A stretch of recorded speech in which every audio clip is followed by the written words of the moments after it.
जय श्री राम, जय बाबा साहब। मेरा नाम विक्रम कुमार बाबरे, राष्ट्र धर्म समाज का एक छोटा सा सेवक।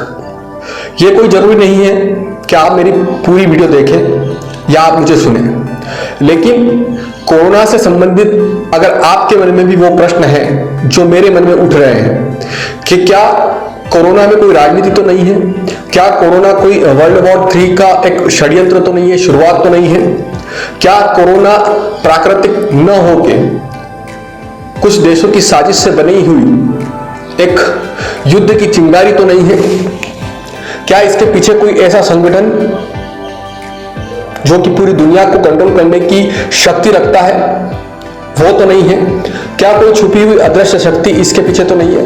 तमाम ऐसी बातें, तमाम ऐसी जो मेरे मन में है, जो मैंने जानने की कोशिश की पिछले कुछ दिनों में, और खास करके सबसे ज्यादा जो भारत इससे प्रभावित हुआ, जो सेकंड लेयर में कोरोना आने के 1 साल बाद जो भारत में सबसे ज्यादा तबाही, जो सबसे ज्यादा जाने गई, उसके पीछे क्या राज है, उन सारी बातों पे अपन विस्तार से चर्चा करेंगे। उसके ऊपर बिल्कुल जो सत्य के ऊपर आधारित आंकड़े हैं, जो तथ्य हैं, वो आपके सामने रखने की कोशिश करूंगा। आप उसको गूगल पे जाके सर्च करिएगा। क्या इसके पीछे भारत का कोई ऐसा व्यक्ति तो नहीं है जो बहुत बड़े परिवार से ताल्लुक रखता हो, बहुत बड़े राजनीतिक संगठन से ताल्लुक रखता हो। तमाम उन चीजों के ऊपर बात करेंगे।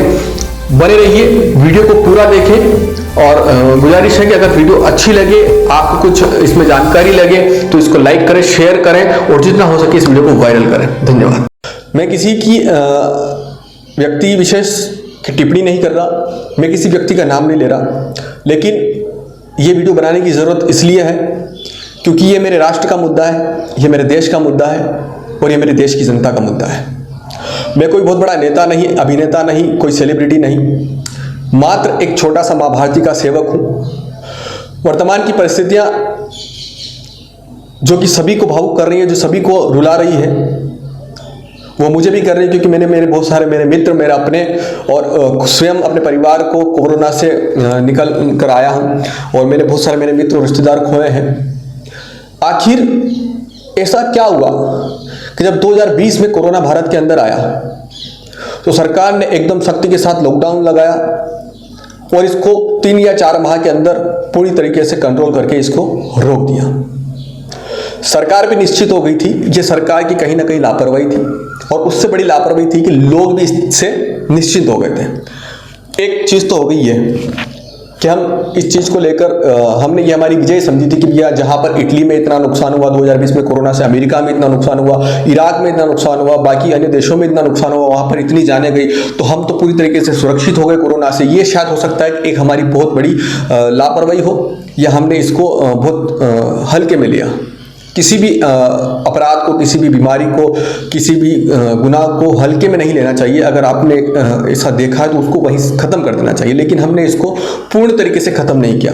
हालांकि सरकार ने, हमारे वैज्ञानिकों ने, हमारे डॉक्टरों ने इसके ऊपर बहुत रिसर्च किया, एक वैक्सीन बनाई और वैक्सीन के ऊपर काम किया, लेकिन कमियां कहाँ रह गई? क्या देश का कोई ऐसा परिवार, ऐसा व्यक्ति मिला हुआ है उन लोगों से जो वायरस के ऊपर काम कर रहे हैं, जो वायरस को पूरी दुनिया में फैलाना चाह रहे हैं, और जिनका मेन टारगेट भारत था, मेन टारगेट अमेरिका था? हम माने या ना माने, लेकिन पिछले 6 सालों से, सीधी बात बोलूंगा, भाजपा के आने के बाद भारत के लोगों को ये चीज समझ में नहीं आएगी, लेकिन 6 सालों में दुनिया को ये लगने लग गया था कि अब जो भारत है वो विश्व गुरु बनने की ओर अग्रसर हो रहा है। और भारत को अगर रोकना होगा, भारत के अंदर उठ रही हिंदुत्व की आवाज को अगर रोकना होगा, तो भारत के अंदर गृहयुद्ध की स्थिति जो बन रही है उसको और ज्यादा बढ़ाना होगा, और इसके ऊपर बहुत सोची समझी साजिश के तहत काम किया गया। मैं फिर बोल रहा हूं, मैं किसी व्यक्ति विशेष के बारे में टिप्पणी नहीं करूंगा, लेकिन मैं आपको इतना एहसास करा दूंगा कि मैं किस व्यक्ति की बात कर रहा हूं, मैं किस राजनीतिक पार्टी की बात कर रहा हूं, मैं किस परिवार की बात कर रहा हूं। आपने देखा होगा, एक राजनीतिक परिवार जो हमारे देश का बहुत चर्चित रहता है, जिसकी बहुत बड़ी राजनीतिक पार्टी है, उनके संबंध चाइना से अच्छे हैं। कई बार वो अपने घर चाइना के लोगों को बुलाते हैं, खाना खिलाते हैं, चाइना के साथ उनके अच्छे संपर्क हैं, कई बार मीडिया में एक्सपोज हो गए वो। उन लोगों ने इस चीज के ऊपर काम किया या नहीं किया यह तो मैं नहीं कह सकता, लेकिन जब 2020 में भारत में चाइना का ये वायरस नहीं आया था, उससे पहले हमारे देश के एक युवा नेता जो कि प्रधानमंत्री बनने का सपना बहुत बखूबी देखते हैं, उनका कहना था कि कोरोना से भारत के अंदर बहुत ज्यादा तबाही होगी, कोरोना को अगर रोकने के उचित कदम नहीं उठाए गए तो हमें बहुत बड़ा खामियाजा भुगतना पड़ेगा। अच्छी बात है, किसी भी महामारी को आने की संभावना अगर हमको दिख रही है तो उससे उचित कदम उठाना चाहिए। सरकार ने उचित कदम उठाए, कुछ केस नोटिस किए गए भारत के अंदर कोरोना के, उसी वक्त तत्काल लॉकडाउन लगा दिया गया। लॉकडाउन लगाने के बाद कई जाने हमने बचा ली। कई जो स्थिति भारत की 125 करोड़ 135 करोड़ की जनसंख्या में अगर वायरस फैलता तो आप यकीन मानिए बहुत जाने जाती, बहुत। उस वक्त 2020 अप्रैल 2020 की मैं बात कर रहा हूं, तो कहीं ना कहीं हमने इस वायरस को काफी हद तक उस समय सख्ती से जो लॉकडाउन किया था उसकी वजह से रोक दिया था। जब वो लॉकडाउन हुआ था सख्ती से, तब हमने कोरोना को फैलने से रोक लिया था। जो अभी स्थिति हो रही वैसी स्थिति हमने नहीं होनी। तब हमें क्या दिखा गया, हमारी भावनाओं के साथ किस तरीके से खेला गया और किसने खेला, किसकी पार्टी ने खेला, ये समझिए। वही व्यक्ति जिसने कहा था कि लॉकडाउन जैसी सख्ती और या कोरोना को अगर रोकना है तो कुछ सख्ती हमें लाना पड़ेगी, सख्ती से काम लेना पड़ेगा। हमारे देश के प्रधानमंत्री ने सख्ती से काम लिया, लॉकडाउन लगाया और एकमात्र विकल्प था लॉकडाउन, वायरस को रोकने का। तो कुछ लोगों ने मजदूरों की वीडियो बनाई, उनके फोटो शेयर किए, उनके आते जाते जो वो चल रहे थे तो उनकी उस समस्या का उन्होंने मजाक बनाया। व्यक्तियों ने जिन्होंने मदद करना थी उन्होंने मदद की, जिनको राजनीति करना थी उन्होंने फोटो और वीडियो बना के राजनीति करी, सरकार के ऊपर एलिगेशन लगाए, सरकार से जवाब मांगा। ये वो कौन लोग थे जो कह रहे थे कि आने वाले समय में कोरोना से भारत के बहुत बुरे हालात होने वाले हैं, तो कोरोना को रोकने के लिए सख्ती लगाना पड़ेगी। जब देश में सख्ती लगाई तो यही लोग उस सख्ती का विरोध कर रहे थे। हालांकि 3 से 4 माह के अंदर कोरोना को 2020 में बढ़ने से रोक दिया गया था। पूरा देश ये मान चुका था कि हम कोरोना से फ्री हो चुके हैं।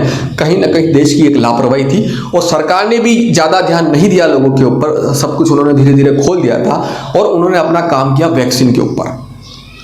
जो कोरोना की दूसरी लहर बता रहे हैं उससे पहले वैक्सीन आ चुकी थी, उन्होंने वैक्सीन बना दी। हमारे देश के वैज्ञानिकों ने, हमारे देश के डॉक्टरों ने मिलकर वैक्सीन बना दी, वैक्सीन का सफल परीक्षण भी कर लिया गया। लेकिन ये वही राजनीतिक पार्टी के लोग जो ये कह रहे थे कि इस देश में कोरोना को बढ़ने से रोकना है तो कुछ सख्ती से कदम उठाना पड़ेंगे, वही लोग, वही व्यक्ति, उसी पार्टी के लोग आकर कहते कि वैक्सीन से लोग मर रहे हैं, वैक्सीन से। बहुत सारे वैक्सीन को लेकर उल्टे सीधे बयान इन लोगों के आए।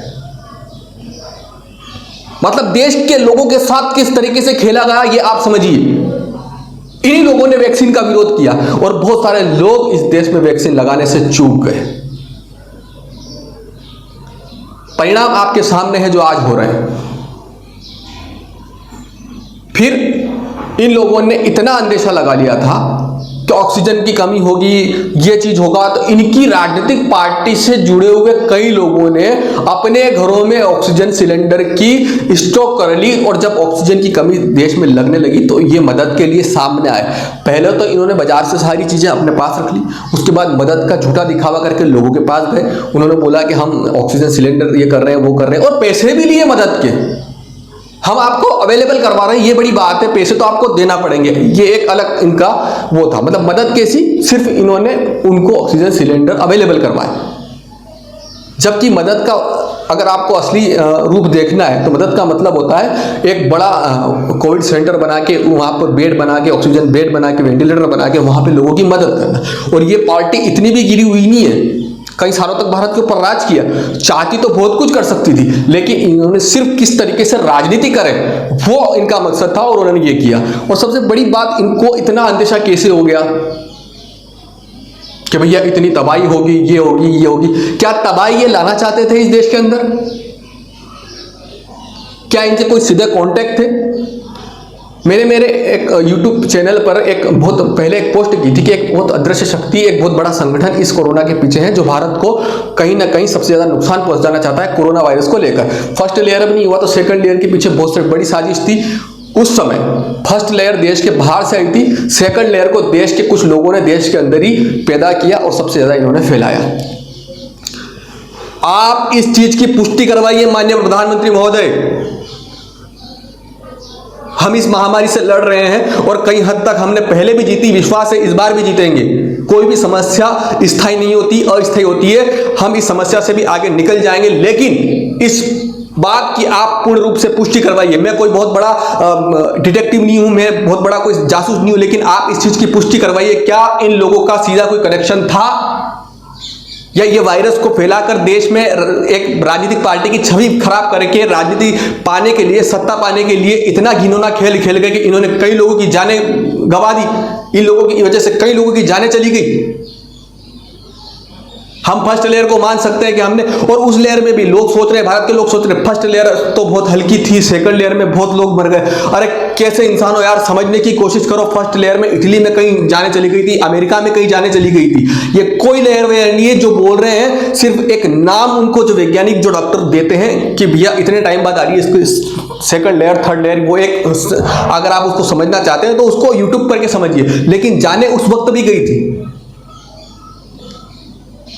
जाने उस वक्त भी गई थी। अगर उस वक्त भी अगर प्रधानमंत्री महोदय सख्ती के साथ लॉकडाउन नहीं करते, इस देश में लॉकडाउन नहीं होता, तो जाने उस वक्त भी जाती।